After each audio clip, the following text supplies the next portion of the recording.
Hello students, मेरा नाम है शुभम और आप देख रहे हैं विजडम ट्यूटोरियल्स के ऑनलाइन क्लासेस।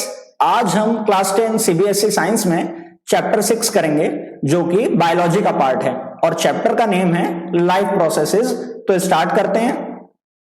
हाँ, सो स्टूडेंट्स, लाइफ प्रोसेसेस क्या होती हैं? देखिए, वो सारी प्रोसेसेस जो हमारे बॉडी फंक्शन को मेंटेन करने और उनके सर्वाइवल के लिए जरूरी होती हैं, वो सारी लाइफ प्रोसेसेस कहलाती हैं। अब जैसे एग्जांपल, हम ह्यूमन हैं तो हम डेली कौन सी लाइफ प्रोसेसेस करते हैं?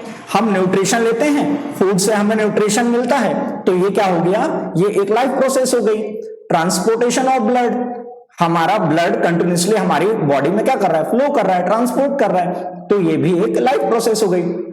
अब रेस्पिरेशन है, जिससे हम अभी ब्रीदिंग कर रहे हैं, ये भी एक लाइफ प्रोसेस है। एक्सक्रीशन, जब हम वेस्ट प्रोडक्ट को अपनी बॉडी से बाहर निकालते हैं, वो भी एक लाइफ प्रोसेस है। रिप्रोडक्शन, जिसमें गैमेट्स का फॉर्मेशन होता है, वो भी एक लाइफ प्रोसेस है। एंड मेटाबॉलिज्म, ये भी एक लाइफ प्रोसेस है।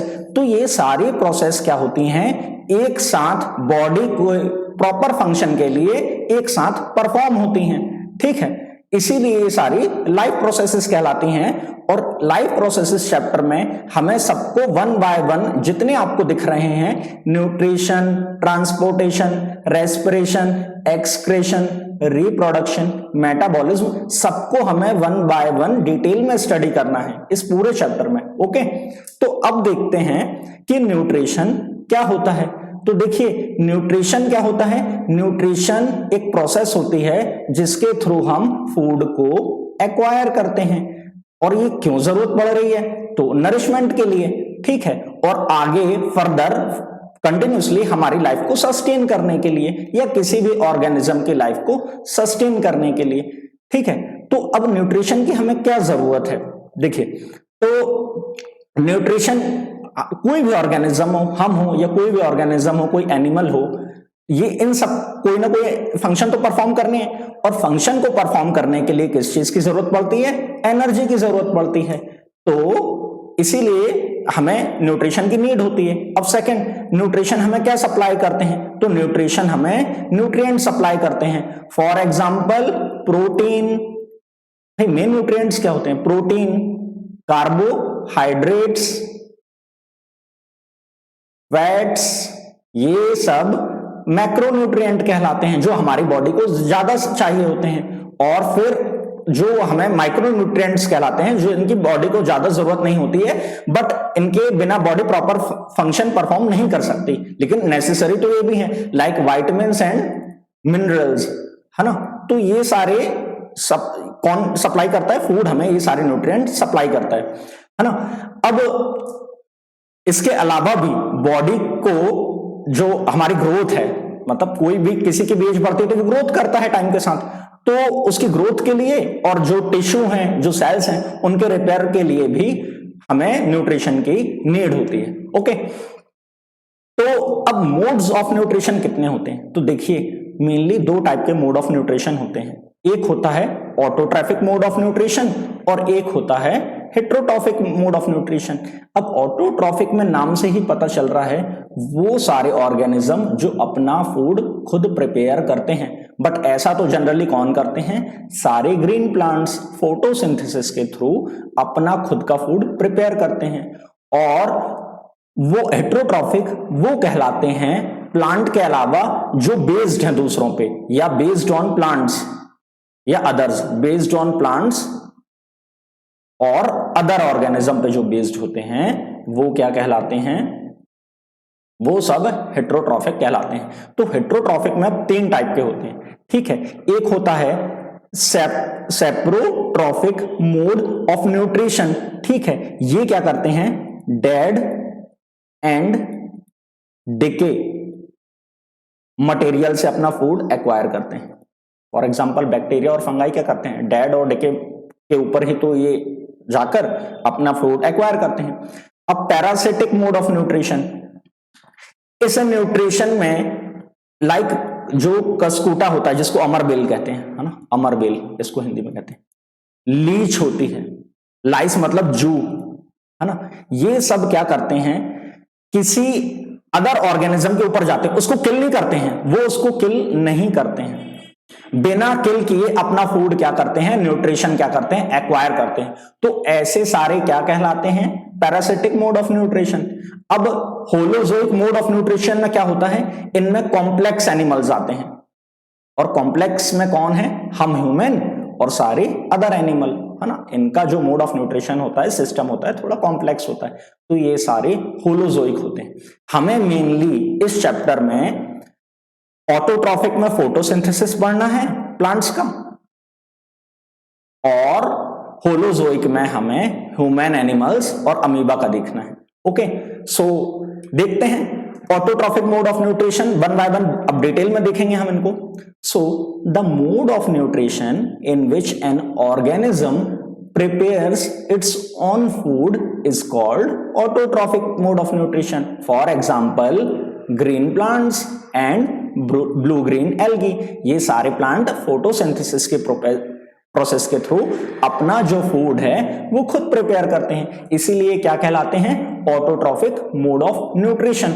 अब हम इनको डिटेल में देखते हैं, है ना, फोटोसिंथेसिस में। तो स्टूडेंट्स, ऑटोट्रॉफिक न्यूट्रिशन में हमें क्या देखना है, फोटोसिंथेसिस। अब ये फोटोसिंथेसिस क्या होता है, तो देखिए, फोटो का मीनिंग होता है लाइट या लाइट एनर्जी, और सिंथेसिस का मीनिंग होता है कंबाइन करना डिफरेंट चीजों को। तो फोटोसिंथेसिस क्या होता है, तो फोटोसिंथेसिस एक प्रोसेस होती है जिसमें प्लांट्स कार्बन डाइऑक्साइड और वाटर का यूज करके सनलाइट और क्लोरोफिल की प्रेजेंस में कार्बोहाइड्रेट को सिंथेसाइज करते हैं। तो आप देख सकते हैं इस रिएक्शन में, ये फोटोकेमिकल रिएक्शन है, तो ये कार्बन डाइऑक्साइड प्लांट कहां से लेते हैं, ये लेते हैं एटमॉस्फेयर से, ओके, और वाटर लेते हैं सॉइल से रूट के थ्रू, है ना, सॉइल से रूट के थ्रू वाटर लेते हैं, और सनलाइट का यूज करते हैं, और ये जो क्लोरोफिल है ये प्रेजेंट होता है प्लांट्स की लीव्स में, ठीक है। अब ये क्या फॉर्म करते हैं, ये फॉर्म करते हैं कार्बोहाइड्रेट, और कार्बोहाइड्रेट में क्या, ग्लूकोज और शुगर बोल सकते हैं आप, जिसका फॉर्मूला होता है C6H12O6। उसके साथ ही ये वाटर और ऑक्सीजन भी फॉर्म करते हैं, ठीक है। अब हम और डिटेल में देखते हैं कि इसके लिए रॉ मटेरियल क्या होते हैं और फोटोसिंथेसिस के मेन इवेंट क्या होते हैं। देखिए, ये क्वेश्चन बहुत इंपॉर्टेंट है और सीबीएसई में कई बार पूछा गया है कि रॉ मटेरियल, ऑप्शन आ जाते हैं एमसीक्यू में कि इसमें से कौन सा रॉ मटेरियल नहीं है। तो फोटोसिंथेसिस के लिए जो नेसेसरी होती है वो फर्स्ट होती है सनलाइट, है ना, जो कहां से मिलती है, नेचुरली सन से। फिर क्लोरोफिल, जो किसमें होता है, लीव्स में, ठीक है। और कार्बन डाइऑक्साइड कहां से मिलती है, एटमॉस्फेयर से। और फोर्थ होता है वाटर, जो सॉइल से कौन लेते हैं, रूट प्लांट्स की, है ना। तो sunlight, chlorophyll, carbon dioxide and water, ये रॉ मटेरियल होते हैं फोटोसिंथेसिस के लिए। इनके बिना रिएक्शन या फोटोसिंथेसिस के प्रोसेस नहीं हो सकती, ठीक है। अब एक क्वेश्चन बहुत इंपॉर्टेंट बनता है कि साइट ऑफ फोटोसिंथेसिस क्या होती है, मतलब फोटोसिंथेसिस किस साइट में होता है। तो कई लोगों को कंफ्यूजन होता है, तो देखिए, ध्यान से देखना, कोई भी जो लीव्स होती हैं प्लांट की, है ना, उसमें क्या होता है, क्लोरोप्लास्ट होता है, क्लोरोप्लास्ट होता है। और क्लोरोप्लास्ट कंटेन करता है क्या, क्लोरोप्लास्ट क्या कंटेन करता है, क्लोरोप्लास्ट कंटेन करता है क्लोरोफिल, जो जरूरी है। क्लोरोप्लास्ट कंटेन्स क्लोरोफिल, और ये रॉ मटेरियल है किसके लिए, फोटोसिंथेसिस के लिए, ठीक है। तो आपको ध्यान रखना है कि लीफ में होता है chloroplast and chloroplast contains chlorophyll which is green in colour, pigment होता है ग्रीन कलर का, ठीक है। अब आगे देखते हैं कि फोटोसिंथेसिस की प्रोसेस कैसे होती है। तो ये सन है और ये लीव्स हैं, तो लीव्स में क्या प्रेजेंट होते हैं, क्लोरोप्लास्ट, और उसी में होता है क्लोरोफिल पिगमेंट। तो फर्स्ट लाइट एनर्जी हो गई, देन क्लोरोफिल, क्लोरोप्लास्ट हो गया, कार्बन डाइऑक्साइड एटमॉस्फेयर से मिल गई, ठीक है, और वाटर मिल गया कहां से, सॉइल से, जो रूट के थ्रू जाता है। तो मेन इवेंट्स क्या होते हैं, देखिए सबसे पहले होता है absorption of light energy by chlorophyll. जो सन की लाइट एनर्जी है वो कौन एब्जॉर्ब करता है, वो क्लोरोफिल एब्जॉर्ब करता है ना। फिर सेकंड होता है इस लाइट एनर्जी का कन्वर्जन किस में होता है, इस लाइट एनर्जी का कन्वर्जन होता है केमिकल एनर्जी में। ओके, सन से लाइट एनर्जी ली, उसको किसने एब्जॉर्ब किया, क्लोरोफिल ने एब्जॉर्ब किया। अब वो लाइट एनर्जी कन्वर्ट हुई केमिकल एनर्जी में, और जब ये लाइट एनर्जी केमिकल एनर्जी में कन्वर्ट होती है तो वाटर मॉलिक्यूल क्या होते हैं, स्प्लिट होकर हाइड्रोजन एंड ऑक्सीजन फॉर्म करते हैं। मतलब 6 carbon dioxide and 6 water molecule and sunlight. तो ये जब केमिकल एनर्जी में कन्वर्ट होती है सनलाइट, तो ये स्प्लिट होते हैं किसमें, किसमें, हाइड्रोजन एंड ऑक्सीजन में, C6H12O6, ओके, एंड ऑक्सीजन भी फॉर्म होती है, ठीक है।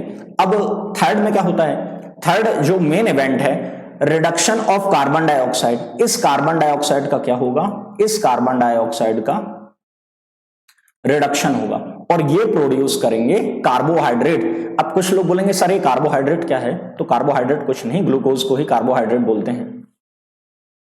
ग्लूकोज कार्बोहाइड्रेट का एक फॉर्म है जिसका फॉर्मूला होता है C6H12O6, और यही तो फूड है मेन, है ना, जो जरूरी है। तो इस तरह से मेन इवेंट होते हैं फोटोसिंथेसिस के। सबसे पहले एब्जॉर्प्शन ऑफ लाइट होता है, ठीक है, वो कौन एब्जॉर्ब करती है, क्लोरोफिल।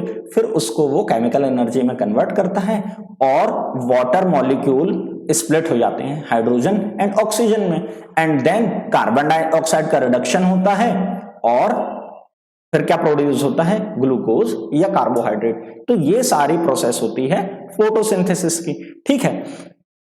अब बहुत इंपॉर्टेंट कि जो सनलाइट है वो एब्जॉर्ब तो होती है, बट कैसे, तो देखिए स्टोमाटा, स्टोमाटा किसमें होता है, लीव्स में होता है। अगर आप किसी लीव्स को माइक्रोस्कोप से देखेंगे, किसी लीव को माइक्रोस्कोप में देखेंगे तो आपको इस तरह से टाइनी स्टोमाटा दिखेंगे, ठीक है। तो अब इनका काम, ये तो एपिडर्मिस, एपिडर्मिस मतलब सबसे ऊपरी लेयर में ये मिलते हैं, किसके, लीव्स के, ठीक है।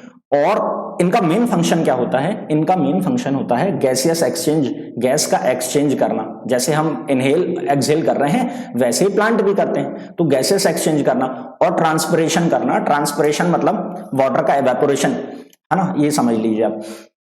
तो मेन फंक्शन क्या हो गई स्टोमाटा के, मेन फंक्शन दो हो गए, एक तो एक्सचेंज ऑफ गैसेस, और कौन सी, जैसे हम ऑक्सीजन लेते हैं तो ये क्या लेते हैं, कार्बन डाइऑक्साइड लेते हैं और ऑक्सीजन बाहर निकालते हैं, और वो ऑक्सीजन हम लेते हैं एटमॉस्फेयर से, ठीक है। तो मेन तो इनका फंक्शन है कि गैस का एक्सचेंज करना, और अगर वाटर ज्यादा हो जाए, है ना, वाटर ज्यादा हो जाए तो उसको लूज करना, ठीक है। अब लूज कैसे करेंगे, ट्रांसपिरेशन से, ये ओपन हो जाएंगे और वाटर क्या हो जाएगा, एवेपोरेट हो जाएगा। तो मेनली 2 फंक्शन होते हैं स्टोमाटा के। अब हमें ये देखना है कि वर्क कैसे करता है, ये ओपन और क्लोज कैसे होता है। हाँ, तो स्टूडेंट्स जो ओपनिंग और क्लोजिंग है स्टोमाटल पोर्स की, ये कैसे होती है, तो ये समझना हमें बहुत ही इंपॉर्टेंट है, बहुत जरूरी है। देखिए अब फर्स्ट हम ये देखेंगे कि ये जो स्टोमाटा होता है ये ओपन और क्लोज कैसे होता है। तो ये कौन रेगुलेट करता है, ये करते हैं गार्ड सेल, ठीक है। गार्ड सेल जो होते हैं स्टोमाटा की ओपनिंग और क्लोजिंग को रेगुलेट करते हैं। अब ये कैसे करते हैं, तो देखिए जब इनको गार्ड स्टोमाटा को ओपन करना होता है तो गार्ड सेल में से होकर क्या होता है, वाटर का फ्लो, और वाटर का फ्लो जैसे ही होता है तो ये जो आप देख रहे हैं गार्ड सेल, ये स्वेल अप हो जाते हैं, और स्वेल अप होते ही ये क्या हो जाते हैं, ओपन हो जाते हैं। और जब इनको क्लोज करना होता है स्टोमाटा को तो वाटर फ्लो यहां से बंद हो जाता है और ये अपनी पोजीशन में वापस आ जाते हैं। इस तरह से आप देख सकते हैं, ये वापस आ गए और ये क्या कर दिए, क्लोज कर दिए स्टोमाटा को। अब क्वेश्चन ये उठता है कि ये कब करते हैं ऐसा, तो देखिए जब फोटोसिंथेसिस होता है तो आपको पता है कि फोटोसिंथेसिस में गैसियस एक्सचेंज जरूरी है, किसका, कार्बन डाइऑक्साइड का। तो जब इनको जरूरत होती है जनरली डे टाइम में, ठीक है, तो ये क्या करते हैं, अपने स्टोमाटा को ओपन करते हैं जिससे गैस का एक्सचेंज हो सके, है ना, गैसियस एक्सचेंज हो सके।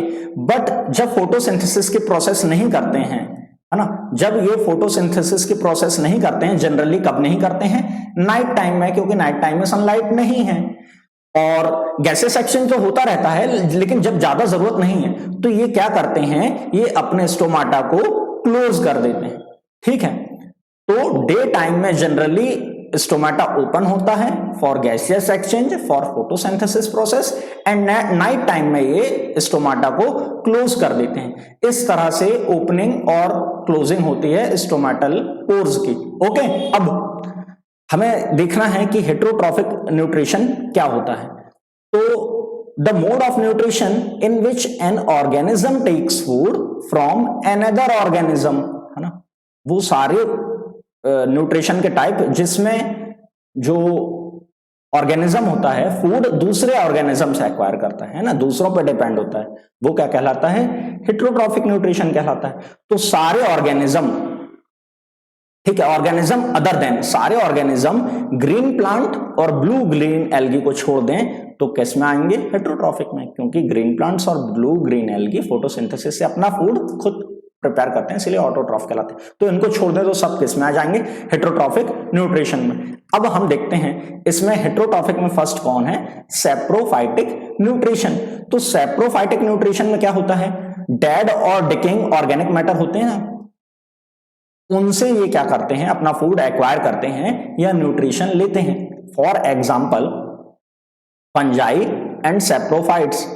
ठीक है, ये भी एक सैप्रोफाइट का एग्जाम्पल है ना, इसकी पिक में आप देख सकते हैं, है ना। तो ये क्या करते हैं, इनका फूड जो होता है partially outside the body digest होता है ना, और फिर एब्जॉर्ब होता है। ये बाहर, बॉडी के बाहर डाइजेस्ट करते हैं फिर एब्जॉर्ब करते हैं, है ना। फंजाई जो होते हैं एंड बैक्टीरिया भी, ये क्या होते हैं, सैप्रोफाइट्स होते हैं। अब नेक्स्ट होलोजोइक, है ना।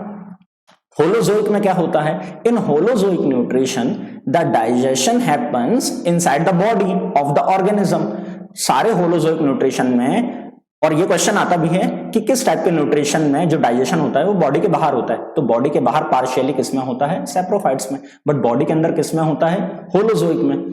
तो जब हम फूड इंजेस्ट करते हैं तो ये मोस्ट ऑफ द एनिमल, तो ह्यूमन में भी क्या है, एनिमल में आता है, बट यहां पर हमें देखना है एमीबा जो इंपॉर्टेंट है और ये क्वेश्चन आता है। तो पहले तो ये देखना है कि होलोजोइक न्यूट्रिशन कितने स्टेप में होता है। तो फर्स्ट होता है इंजेशन।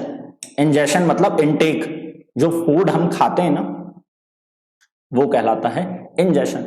अब खाने के बाद जो डाइजेशन प्रोसेस होती है वो प्रोसेस होती है सेकंड, फूड को डाइजेस्ट करना, डाइजेशन ऑफ फूड।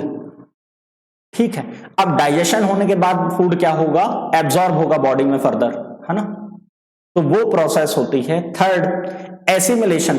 अब ये फूड जो एब्जॉर्ब हो गया है जब हम यूज करते हैं, यूजेस एनर्जी, जो फूड से हमने एनर्जी एक्वायर की है उसको यूज करना, है ना, वो एसिमिलेशन में होता है। और इजेशन में क्या होता है, एक्सक्रेशन, जो बॉडी में वेस्ट प्रोडक्ट बनते हैं, अब वो चाहे यूरिन हो, है ना, और एक्सक्रेटरी प्रोडक्ट हो, उनको बाहर निकालना। तो इस तरीके से होलोजोइक न्यूट्रिशन 5 स्टेप्स में होता है।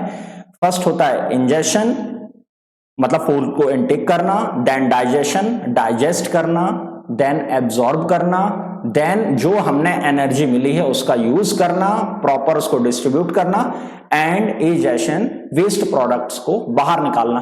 अब हम देखते हैं कि अमीबा में न्यूट्रिशन कैसे होता है। ठीक है, तो देखिए अमीबा इस टाइप का दिखता है ना, और एक इसको समझने से पहले आप एक वर्ड समझ लीजिए, स्यूडोपोडिया, है ना। तो स्यूडोपोडिया में क्या होता है, जितने यूकैरियोटिक ऑर्गेनिज्म होते हैं वो क्या करते हैं, जिस मोशन, जिस डायरेक्शन में उनकी मोशन होती है ना, वैसे ही अपने सेल्स को क्या करते हैं, एडजस्ट करते हैं।